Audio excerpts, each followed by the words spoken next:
With the issue separation for Ab and Britt, initially as babies, we were told kind of inseparable. We went with that. There is a moment in every person's life when everything they have ever known is suddenly rearranged. A moment when the world they woke up inside no longer looks like the world they go to sleep in. For most people, that moment is invisible to others. It is private, internal, and deeply personal. But for Abby and Brittany Hensel, that moment happened in a hospital room, under surgical lights, surrounded by a team of doctors who had spent years preparing for something that had never been done before. And when it was over, two women who had shared one body for 34 years opened their eyes in two separate beds, looked around at two separate rooms, and began the long, strange, and deeply human process of learning who they were when they were finally alone. This is not a story about medicine. It is not a story about surgery or anatomy or the extraordinary technical achievement that made separation possible. This is a story about life after the impossible.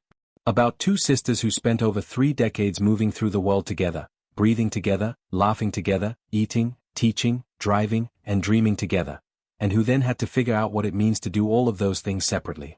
It is a story about identity, about love between siblings, about the grief of losing something familiar even when that something was also a limitation, and about the remarkable courage it takes to begin again. Abby and Brittany have always been clear about one thing. They are two people. Not one person with two heads. Not a single identity split between two personalities.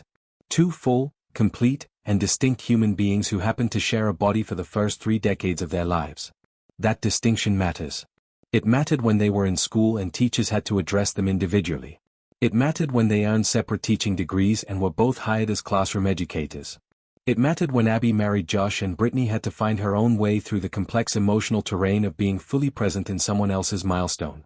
And it matters now, more than ever, because for the first time in their lives, their two separate identities finally have two separate bodies to live inside of.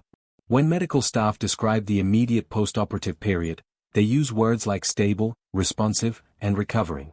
But the people who were inside those recovery rooms tell a different story. Both Abby and Brittany have spoken, carefully and selectively, about the strange sensation that followed the surgery. Not the pain, though the pain was real and significant. Not the weakness, though their muscles had been through an ordeal that would take months to fully address. What they describe is something more elemental than physical discomfort. They describe the silence. For 34 years, there was never real silence. Even in the quietest moments, there was always the presence of another person right there. A warmth. A weight. A shared heartbeat. A rhythm of breathing that synchronized without effort.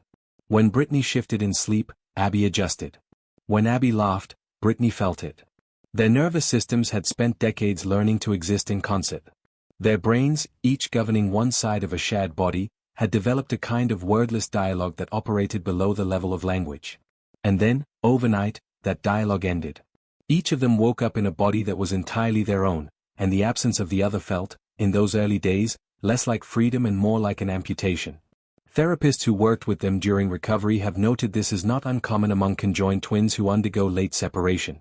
The brain forms what researchers sometimes call a phantom bond, a neurological expectation of the other person's physical presence that does not immediately update when the body changes. In those first weeks, both sisters experienced moments of reaching instinctively in a direction that was no longer there. Of turning ahead expecting to see a familiar face. Of feeling emotionally close and physically far at the same time. The mirrors placed in their rooms helped. The video connection between their recovery spaces helped more. But the adjustment was real, and it was ongoing, and neither of them minimized it. What also helped, more than any clinical intervention, was the phone. They talked constantly in those early weeks. Not about anything profound, family members recall. They talked about the hospital food. About television shows. About which of their students they were thinking about. About small and ordinary things, because small and ordinary things were what they needed to remember about each other. They were not grieving their separation. They were grieving the closeness, and they were building something new to replace it. Physical recovery was slow and required more patience than either woman was naturally inclined to offer. Both had grown up as famously capable people. They had learned to ride bicycles as children, coordinating balance between two minds controlling 4 limbs. They had learned to drive a car, with Abby controlling the right side mechanisms and Brittany handling the left, their reflexes so perfectly synced that they passed a single driving test and operated a vehicle together as though they were one driver. They had stood in front of classrooms of young children and managed all the physical demands of teaching without a second thought. Now, they had to learn how to walk alone. The early sessions were humbling by both their accounts. Standing without support required a kind of balance that neither brain had ever needed to compute independently. Their entire lives, every movement had been a negotiation. A step forward required both of them. Turning required both of them. Every physical action was inherently collaborative. Now each of them had to manage the whole operation on her own, and the learning curve was steep and sometimes discouraging. Brittany, whose left side had always been her domain of control, found that her sense of spatial awareness transferred well. Her left hand remained responsive and relatively quick to regain strength. Her left leg, however, required months of consistent rehabilitation before she could walk without a supportive frame. Abby's recovery followed a different pattern. Her right arm recovered strength early, which she credited partly to the muscle memory built up over years of writing on classroom boards and reaching for things on high shelves. Her right leg took longer. But she walked first. Not by much, and not without help, but she walked, and the footage of that moment, captured privately by the medical team with the sisters' permission, became one of the most watched internal documents in the rehabilitation facility's history. By the end of their first year of recovery, both women were walking independently. Not without effort, and not without ongoing therapy, but walking.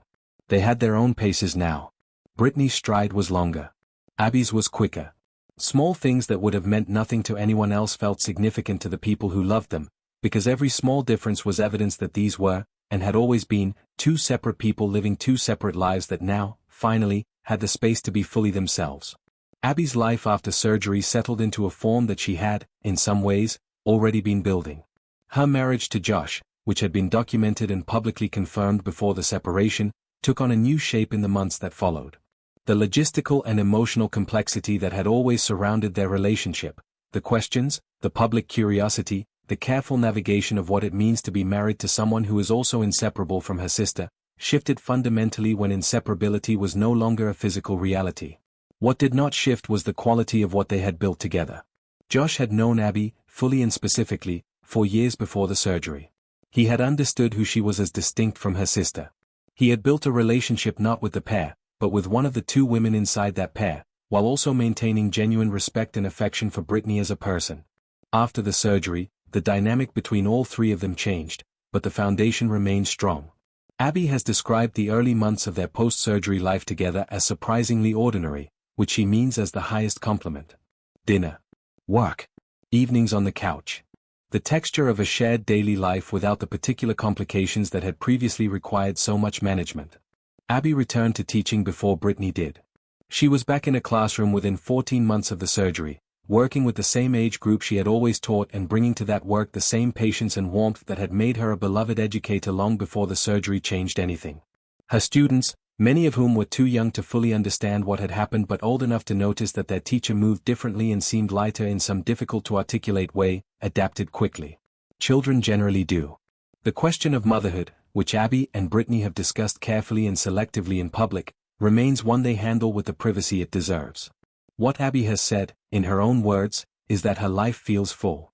That she wakes up every morning with a sense of purpose that she did not lack before but that feels differently grounded now. That she loves her husband, misses her sister in a new way that coexists with being glad for her sister's independence, and is learning, every day, what it means to take up exactly the right amount of space. Brittany's recovery took a path shaped, as her life had always been shaped, by her intellectual curiosity and her drive to make something meaningful out of whatever she was going through.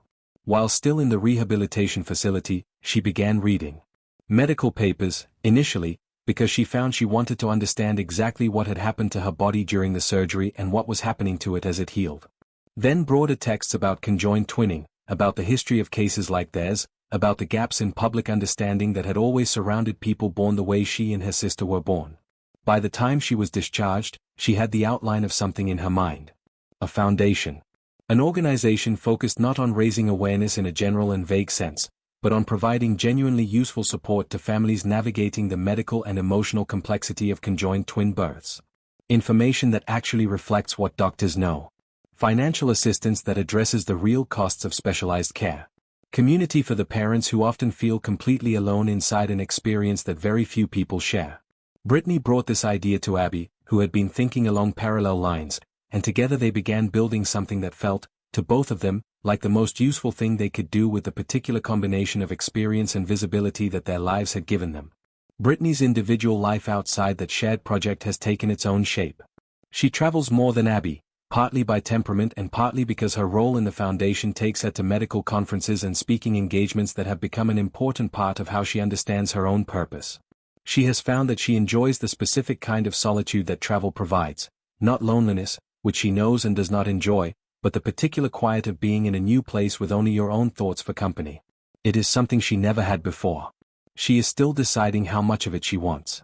Her relationship with Ryan, the man she met through advocacy work, has deepened slowly and carefully. Brittany has spoken about this relationship with characteristic thoughtfulness, acknowledging that building intimacy as a newly separated individual required her to reckon with questions about herself that she had never had the space to fully examine before. Who is she when she is not half of something? What does she need from a partner? What can she offer? These are questions that most people begin wrestling with in their early 20s. Brittany is working through them in her mid-30s, with the self-awareness and patience of someone who has spent a lifetime learning that going slowly and carefully is usually better than going fast.